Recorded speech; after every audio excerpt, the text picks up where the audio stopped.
Hello students, अगर आप compartment की प्रिपरेशन कर रहे हो तो ये बहुत इंपॉर्टेंट है कि आपको ये समझ आना चाहिए कि आपको क्या पढ़ना है और क्या नहीं पढ़ना है।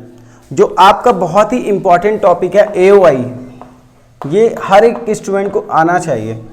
बहुत सारे लोग ऐसे समझते हैं कि उनको इंटीग्रेशन नहीं आता तो उनको ये टॉपिक भी नहीं समझ आएगा, जबकि ऐसा बिल्कुल भी नहीं है कि अगर आपको इंटीग्रेशन नहीं आता तो आपको ये टॉपिक समझ नहीं आ सकता। कुछ बेसिक चीज़ें, कुछ एक दो फॉर्मूले अगर आपको लर्न होंगे तो ये टॉपिक आपको समझ आ जाएगा।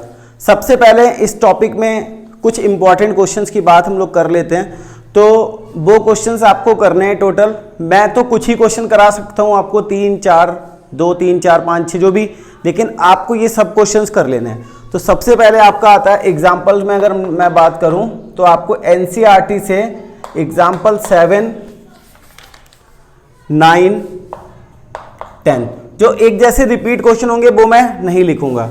उसके बाद एक्सरसाइज 8.2 में 1 2 3 क्वेश्चन, तीनों के तीनों क्वेश्चन इंपॉर्टेंट है। इंपॉर्टेंट 4 और 5 भी है, लेकिन 4 जो है वही एग्जाम्पल 9 है, तो इसलिए मैं दोबारा से आपको नहीं लिख रहा हूं।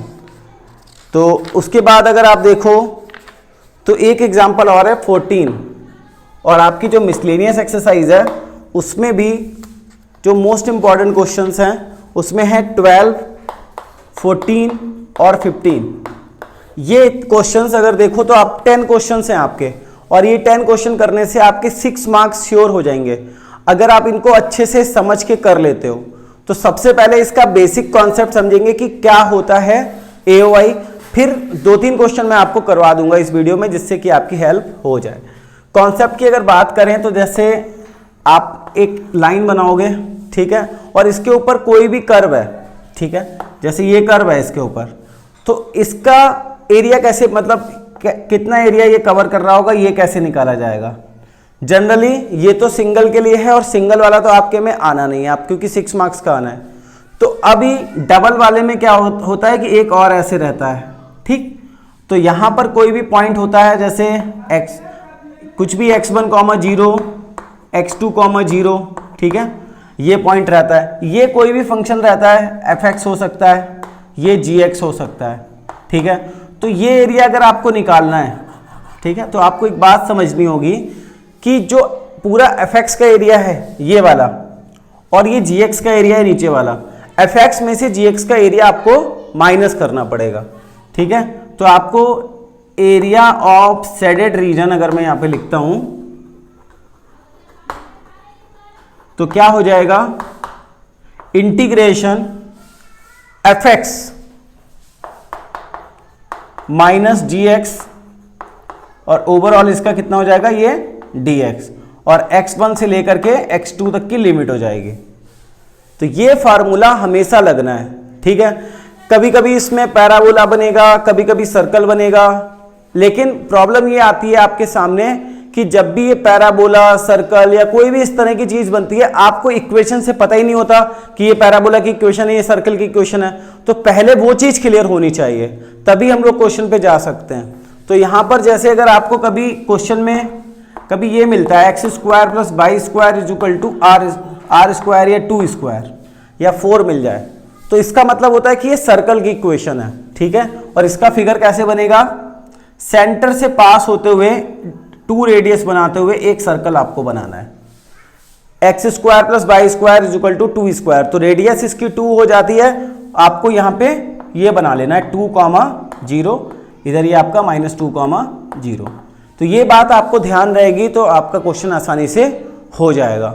नंबर 2 पर आपका आता है y² = 4ax।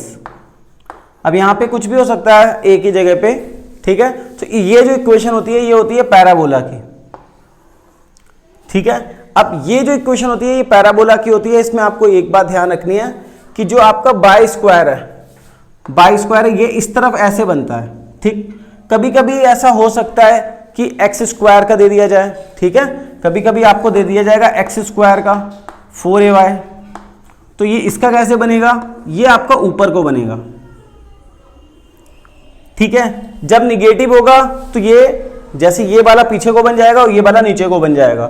तो ये चीज ये होता है आपका, ये आपका सर्कल होता है, ये आपका पैराबोला होता है, और कभी कभी आपको डायरेक्ट ऐसे दिया जाएगा, थर्ड नंबर पे ले लेते हैं, x इक्वल टू वाई। इसका मतलब होता है कि ये लाइन की इक्वेशन है जो कि ओरिजिन से पास हो रही है, ठीक है, यहां से ये ओरिजिन से पास हो रही है, ये चीज ऐसे, ठीक है। कभी कभी डायरेक्ट लाइन की इक्वेशन ही पूछी जा सकती है कि मान लो ऐसे कह दिया गया x plus Y is equal to 2, तो इसमें आपको सॉल्व करके निकालना पड़ेगा। इसमें तो डायरेक्टली पता चल जाएगा x0 तो y2 y0, तो ये इस तरह से लाइन चली जाएगी। लेकिन अगर कोई भी लाइन की इक्वेशन आपको दे रखी हो तो इस तरीके से आप सॉल्व करेंगे। और क्या क्या चीजें हो सकती हैं इसमें, वो चीज हम लोग जब क्वेश्चंस करेंगे तब देख लेंगे, लेकिन जितना मुझे जरूरी लगा उतना मैंने आपको स्टार्टिंग में बता दिया कि आप समझ सको।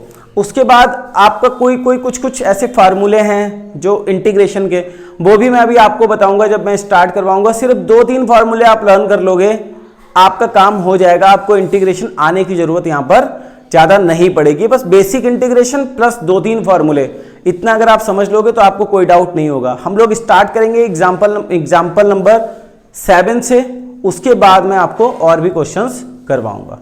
अब जो एग्जाम्पल नंबर 7 मैंने लिया है उसमें बोला गया है कि find the area lying above x axis, मतलब एक्स एक्सिस से ऊपर लेना है हमें, दूसरी तरफ नीचे का कोई भी एरिया हमें नहीं लेना है।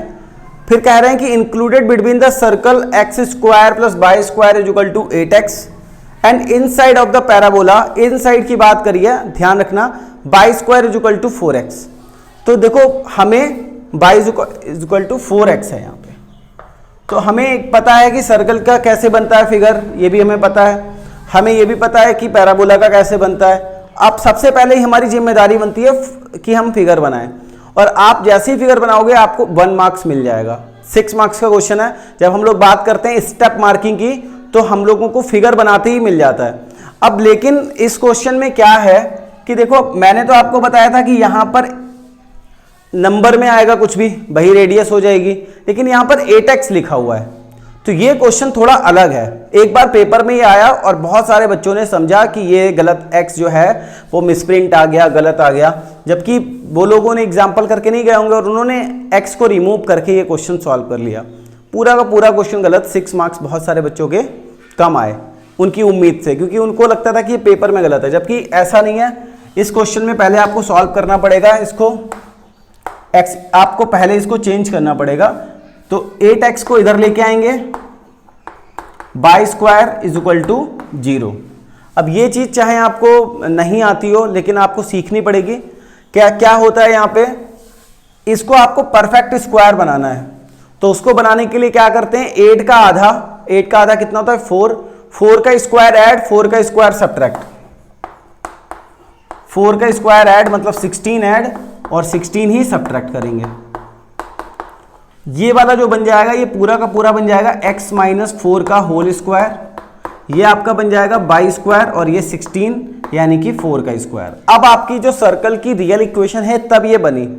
डायरेक्टली मैंने ये वाला क्वेश्चन इसलिए ले लिया है क्योंकि आपको मैं वो चीज समझा सकूं जो पेपर में आती है। आपको मैं इजी करा के ये नहीं करना चाहता कि आपका बस टाइम वेस्ट हो, आपका पेपर वाली चीज आनी चाहिए। तो यहां पर एक सर्कल की इक्वेशन बन गई जिसका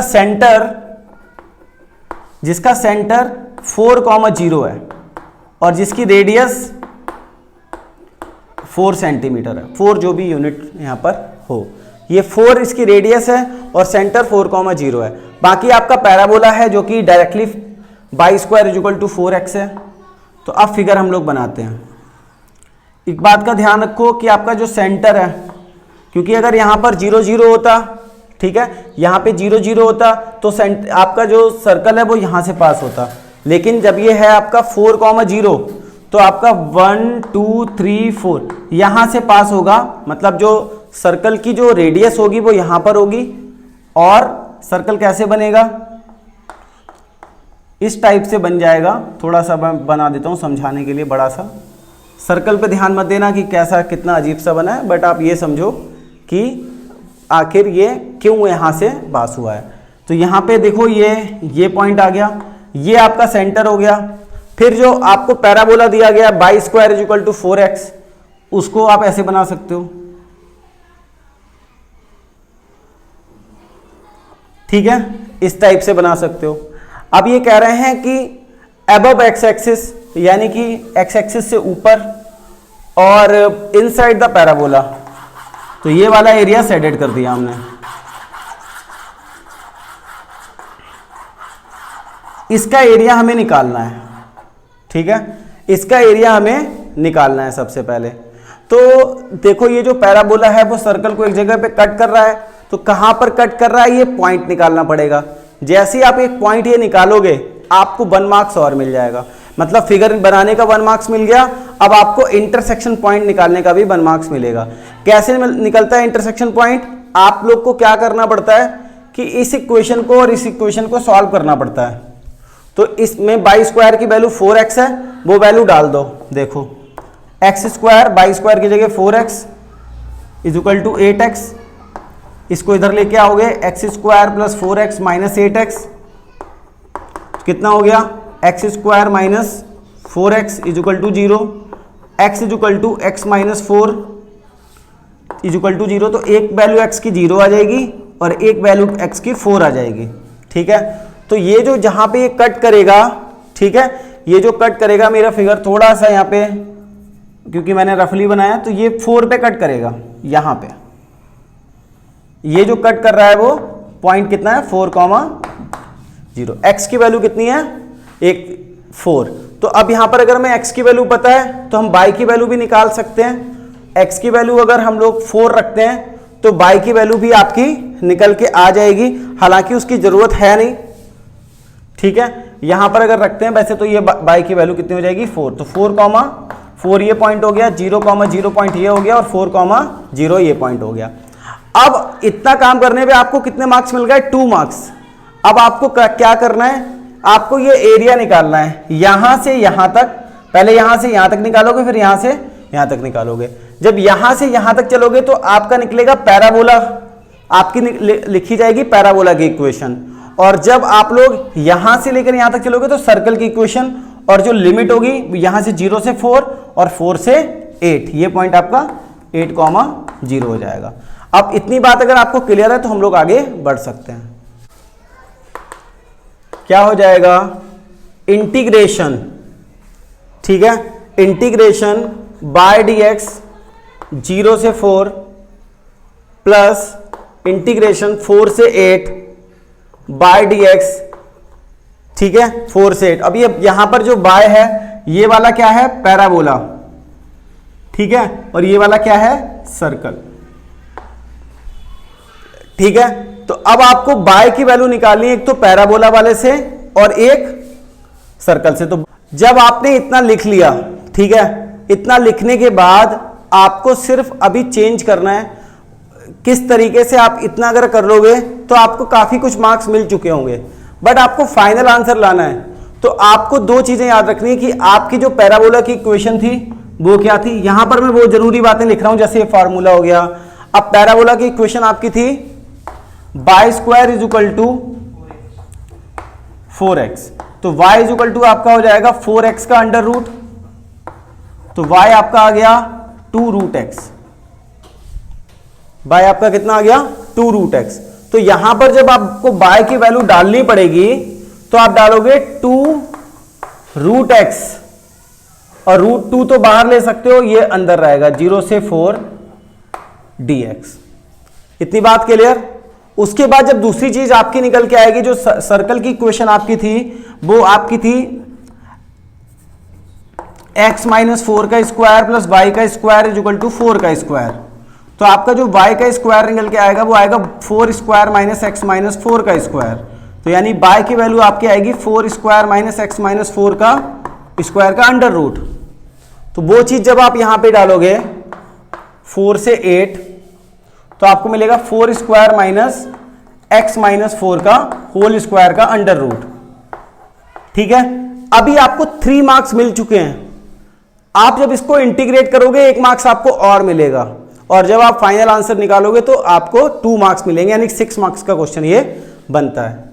तो जब आप इसका इंटीग्रेशन करोगे तो इंटीग्रेशन में ये इसका इंटीग्रेशन तो आसान है, रूट एक्स का इंटीग्रेशन। रूट एक्स का इंटीग्रेशन मतलब अभी मैं समझाता हूं आपको, x की पावर 1/2 पावर इंटीग्रेशन में रूल क्या है, एक्स की पावर जब n होता है तो एक पावर ऐड होती है और वही पावर अपॉन में जाती है, मतलब बेसिक सा रूल है ये तो आपको मैंने स्टार्टिंग में थोड़ा सा बताया भी था जब इंटीग्रेशन की कुछ वीडियोस आपको प्रोवाइड करी थी। ये चीज ये तो हो जाएगा। यहां पर ये x-4 ना हो तो यही वाला फार्मूला आपका लग सकता है, ठीक है। ये 3 फार्मूले होते हैं, आपको याद होने चाहिए। तो यही वाला फार्मूला आपका लग सकता है। तो हम लोग इसको चेंज कर सकते हैं, ठीक है। कैसे चेंज कर सकते हैं, हम लोग इसको लेट कर लें, ठीक है। हम लोग यहां पर इसको लेट कर लें कि x-4 = t है। तो अब आप देखो तो आपको मिल जाएगा यहां से 1 और dt/dx। बट एक चीज आपको बहुत ध्यान से समझनी है कि जब आप इसको चेंज करोगे तो आपकी लिमिट भी चेंज होती है। तो लिमिट कैसे चेंज होती है, जब यहां पर 4, जैसे यहां पर अपर लिमिट 8 है, तो जब आप यहां 8 डालोगे तो 8-4 t आपका कितना हो जाएगा 4। जब आप यहां पे 4 डालोगे तो 4-4 आपकी लिमिट कितनी हो जाएगी 0, ठीक है। तो ये चीज भी आपको ध्यान रखनी है, ये लिमिट भी आपको चेंज करनी पड़ेगी। तो यहां से लिमिट आपकी चेंज होगी, ये लिमिट हो जाएगी आपकी 0 से 4, ठीक है। और ये हो जाएगा आपका 4² - t² dt। अब आप कर सकते हो इसको, ठीक है। अब इतना करने के बाद अब आपको करना है इंटीग्रेट। इंटीग्रेट करने में यहां पर ध्यान दो, ये 2 है, x की पावर 1/2 है, ऐड होगी तो ऐड होने पे कितनी हो जाएगी 1/2 में 1 ऐड हुआ तो 3/2 और 3/2 ही अपॉन में आ जाएगा। और साथ में ये लग जाएगी लिमिट 0 से 4 प्लस अब वो फॉर्मूला x/2 मतलब t/2 अंडर रूट वही चीज लिखनी है 4² - t² प्लस 1/2 मतलब a² का मतलब 4² और साइन इनवर्स t/a मतलब 4। और इसमें आपकी जो लिमिट रहेगी वो 0 से 4 रहेगी। कुछ भी काम आपने नहीं करा और आपको यहां तक 4 मार्क्स मिल जाएंगे, ठीक है। इंटीग्रेशन क्योंकि हो चुका है। अब आपको क्या करना है, ये लिमिट डालनी है, upper limit minus lower limit. तो ये जो पार्ट है 2/3/2 ये 2/3 करके ऊपर आ जाएगा। और जब आप इसमें डालोगे 4 की पावर 3/2 और 0 डालो, 0 की तो कोई जरूरत ही नहीं है यहां पे। अब यहां पर देखो ध्यान से समझो, t/2 जब आप सबसे पहले अपर लिमिट डालोगे 4 तो ये पूरा पार्ट 0 हो जाएगा, ये पूरा पार्ट 0 हो जाएगा। फिर सिर्फ इसमें आपको लिखना पड़ेगा 1/2 4² साइन इनवर्स 4/4 फिर माइनस, फिर जब आप 0 डालोगे तो ये फिर से ये पार्ट 0 हो जाएगा, तो लिखने की जरूरत नहीं है। और यहां से हो जाएगा 1/4 साइन 4 इनवर्स साइन, ये भी 0 हो जाएगा, देखिए 0/4 0 ही हो जाएगा। तो अब इसका मतलब बिल्कुल ही आपको क्लियर हो गया होगा कि लिमिट कैसे डाली है मैंने, ठीक। यहां पर देखो 2 का स्क्वायर लिख सकते हैं इसको, तो 2 के स्क्वायर से ये 2 कट जाएगा, यानी ओवरऑल ये 8 आ जाएगा। समझाता हूं, 2 देखो ये आपको मिला 4/3 और ये इसको 4 को लिख सकते हो 2 की पावर 2 इंटू पावर कितनी है 3/2, ये कट गया तो 2 की पावर 3 बन गया 8 हो जाएगा ये, प्लस 1/2 ये आपका पाई, ये कितना हो जाएगा π/2।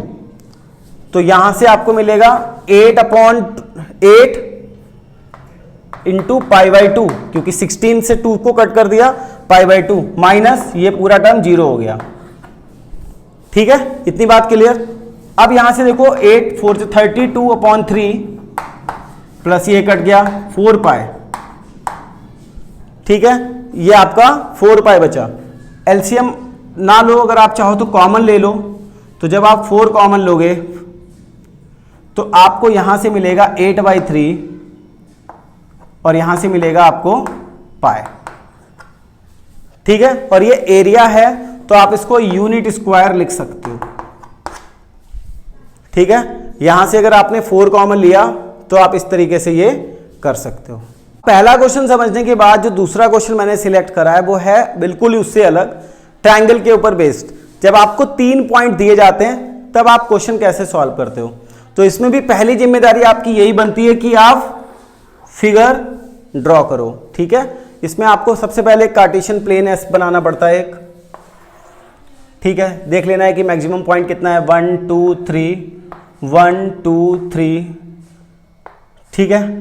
पहला पॉइंट है 1,0 जो कि यहां पे होगा।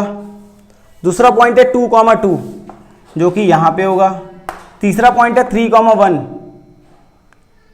3,1 जो कि यहां पे होगा, ठीक है। ये इस तरीके से हमारा पॉइंट हमने ले लिए। इनको ना भी दे सकते हो A B C। ये इसको ज्वाइन करा, इसको ज्वाइन किया, इसको ज्वाइन किया। थोड़ा छोटा फिगर मैंने बना दिया, आपको थोड़ा ज़्यादा स्पेस लेके बनाना है। अब यहाँ पर आप ध्यान दो कि ये लाइन अगर मैं ज्वाइन कर दूँ यहाँ से, इसको नाम दे दूँ D, एक ये लाइन भी मैं ज्वाइन कर दूँ, इसको नाम दे दूँ मैं E। मुझे जो एरिया चाहिए वो ये वाला है, ट्राइंगल का, ठीक है। मुझे जो एरिया चाहिए वो ट्राइंगल का है। तो मुझे क्या करना पड़ेगा, इस लाइन से जो एरिया बन रहा है वो, इस लाइन से जो एरिया बन रहा है वो, और इस लाइन से जो एरिया बन रहा है वो, ये 3 एरिया मुझे चाहिए। इस लाइन से जो एरिया बनेगा वो यहां से A से B, और लिमिट इसकी होगी यहां से लेकर यहां तक। दूसरा जो ये वाला इस लाइन से बनेगा वो इस लाइन की इक्वेशन चाहिए मुझे, और लिमिट जो होगी वो E से लेकर D। और ये वाला मैं माइनस कर दूंगा, क्योंकि जब मैं इसको और इसको निकालूंगा तो ये वाला एक्स्ट्रा आ जाएगा, तो मैं ये माइनस कर दूंगा। तो यहां पे लिखना होगा एरिया ऑफ ट्राइंगल या शेडेड रीजन क्या हो जाएगा, सबसे पहले इक्वेशन ऑफ, एक मिनट रुक जाए,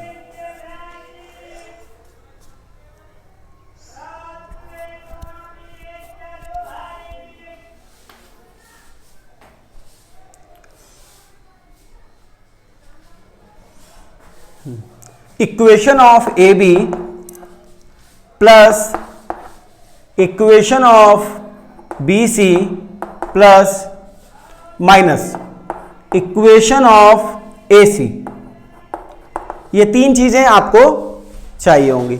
यहां से लेकर के AB की जब बात करेंगे तो जो आपका ये पॉइंट है वो 1,0 है, ये पॉइंट आपका 2,2 है, ये पॉइंट आपका 3,1 है। तो जो लिमिट होगी वो 1 से लेकर के 2 तक हो जाएगी। जब इस लाइन की बात करेंगे तो लिमिट 2 से लेकर के 3 तक हो जाएगी, क्योंकि x पे ही देखते हैं हम लोग। और जब हम लोग इस यहां से देखेंगे तो 1 से लेकर के 3 तक हो जाएगी। अब हमारी जिम्मेदारी ये बनती है कि हम लोग इन तीनों इक्वेशंस को निकालें। इक्वेशन निकालने का फार्मूला आपको पता होना चाहिए। फार्मूला होता है किसी भी लाइन की इक्वेशन निकालने का, y minus y1 by 2 minus y1 upon x2 minus x1 और x माइनस x1। किसी भी लाइन का इक्वेशन निकालने का ये फार्मूला है। तो जब हम लोग पहले निकालेंगे इक्वेशन ऑफ AB, तो हमें पता है कि हमारे पास जो 2 पॉइंट हैं वो है, एक है 1,0 और दूसरा पॉइंट है 2,2। इन्हीं पॉइंट से हमारी इक्वेशन निकलेगी। तो बहुत ध्यान से समझो, y minus y1, y minus y1 मतलब कि 2, उसके बाद y minus y1 by 2 minus y1, ठीक है। तो यहां से तो आपकी ये बाय 2 माइनस y1 2 माइनस 0 हो जाएगा अपॉन x2 यानी कि 2 माइनस 1 और x माइनस 1। ये इक्वेशन कैसे निकाली, इस फॉर्मूले से, y माइनस y1, यहां पे y1 0 है, और फिर बाय 2 माइनस y1 2 माइनस 0, फिर x2 माइनस x1 2 माइनस 1 और x माइनस x1 यानी 1। तो आपको ओवरऑल मिल जाएगा 2 अपॉन 2 1 x माइनस 1। तो ये मिल गया आपको 2x माइनस 1, 2x माइनस 2। चाहो तो आप ऐसे ही लिखो, ज्यादा अच्छा रहेगा, आपकी इक्वेशन में काम आएगा। पहली इक्वेशन आपकी ये बन गई, ठीक है। उसके बाद आपकी दूसरी इक्वेशन आपको चाहिए, तीनों इक्वेशन आपको ऐसी निकालनी है, इक्वेशन ऑफ BC, जिसमें आपके पॉइंट्स जो रहेंगे वो आपके होंगे 2,2 और 3,1। तो आपको मिल जाएगा y minus y1 2 by 2, y minus 2, उसके बाद 3 माइनस 2 x माइनस 2। तो आपको मिल जाएगा बाय माइनस 2, यहाँ से माइनस का 1, यहाँ से प्लस का 1, x माइनस 2। तो बस माइनस साइन उधर जाएगा, ये प्लस का, ये जो माइनस का 2 है वो भी उधर हम लोग भेज देंगे। तो आपको मिलेगा यहाँ से माइनस एक्स प्लस का 2 और ये प्लस का 2 और भेज देंगे। तो y इज इक्वल टू आपको मिल जाएगा माइनस एक्स प्लस 4। हमने दूसरी इक्वेशन भी आराम से निकाल ली। अब तीसरी इक्वेशन निकालनी है तो मैं यहीं पे निकाल देता हूं, फिर मैं सबको रफ कर दूंगा, फिर एक साथ में इक्वेशंस को रख दूंगा। इक्वेशन ऑफ AC, AC के लिए मेरे पास पॉइंट है 1, 0 और 3, 1। ठीक है, तो 1, 0, 3, 1, तो y minus by 1 by 2 minus 1 minus 0, 3 minus 1 और x माइनस 1। तो यहां से हमें मिलेगा y 1/2 x माइनस 1। इसको मैं ऐसे ही छोड़ दूंगा। तो ये मुझे तीसरी इक्वेशन मिल गई, ये मुझे दूसरी इक्वेशन मिल गई। इन सभी इक्वेशंस को मैं यहां पर इंटीग्रेशन में रखूंगा। ठीक है, यहां पर मैं इसको अभी ऐसे दे देता हूं नाम बाय 1 बाय 2 बाय 3। ठीक है, dx dx dx। अब मैं सभी की वैल्यू यहां पे डालने वाला हूं, ये इक्वेशंस पुट करने वाला हूं। बस ये इक्वेशंस निकालना अगर आप सीख गए हो तो आपको 6 में से 2 मार्क्स यहां तक मिल जाएंगे, 1 मार्क्स फिगर का, 1 मार्क्स इक्वेशन का। ठीक है, अब आगे मूव करते हैं। तो सबसे पहले यदि आप जब ट्राइंगल निकालेंगे तो हमें पहले इक्वेशन तो आपको यही रखनी है, AB वाली, फिर ये C वाली। तो सबसे पहले AB वाली जब हम लोग इक्वेशन रखेंगे तो आपको लिमिट जो डालनी है वो 1 से लेकर के 2 तक की डालनी है। ठीक है, 1 से 2, और जो इक्वेशन रखनी है वो AB वाली रखनी है जो थी हमारी 2x माइनस 1 dx। फिर प्लस, फिर आपको BC रखनी है जिसमें आपको लिमिट डालनी है 2 से लेकर के 3, और इक्वेशन आपकी थी minus x plus 4 dx minus 1 से 3। ठीक है, 1 से 3 लिमिट डालनी है, और यहां पर थी हमारी 1/2 x माइनस 1 dx। ठीक है, इतनी बात आपको ध्यान रखनी है। उसके बाद आपको क्या करना है, यहां पे ये 2 बाहर ले लेना है और इंटीग्रेशन करना है। x का होगा x² माइनस 1 का x हो जाएगा, लिमिट 1 से 2। ऐसे ही यहां पे करना है, ये माइनस एक्स इसका हो जाएगा माइनस x²/2, इसका 4x। ठीक है, और फिर आपको 2 से 3 लिमिट डालनी है। माइनस 1/2 बाहर ले लेना है, x² माइनस x 1 से 3। इस तरीके से आपको क्या करना है, लिमिट डालनी है। अब लिमिट डालना मैं एक में बता देता हूं, फाइनल आंसर आप अपने आप निकालना। इसमें मैं बता देता हूं 2² माइनस 2, फिर माइनस 1 पुट करोगे, 1 का स्क्वायर 1/2 माइनस 1। ठीक है, इसमें मैं बता दे रहा हूं, तो ये 4/2 यानी कि 2 माइनस 2 0, माइनस 1/2 यानी कि आपको मिलेगा माइनस का 1/2 प्लस का 1/2। तो 1/2 ओवरऑल 1 आ गया। ऐसे आप इसका निकालना, आंसर निकाल लेना। जितने क्वेश्चन कर सकते हो करना, कोई डाउट आता है पूछना। जो भी 10 क्वेश्चन मैंने बताए हैं वो सब आपको करने हैं, तो आप कमेंट करके बता देना, उनमें से जो भी आपको चाहिए अगली वीडियो में मैं आपको करवा दूंगा। बाकी चैनल पर नए हैं सब्सक्राइब कर लेना, और अगर कुछ समझ आया तो वीडियो को लाइक करना, जिससे कि मैं आपके लिए ज़्यादा से ज़्यादा वीडियो ला सकूँ। Thank you.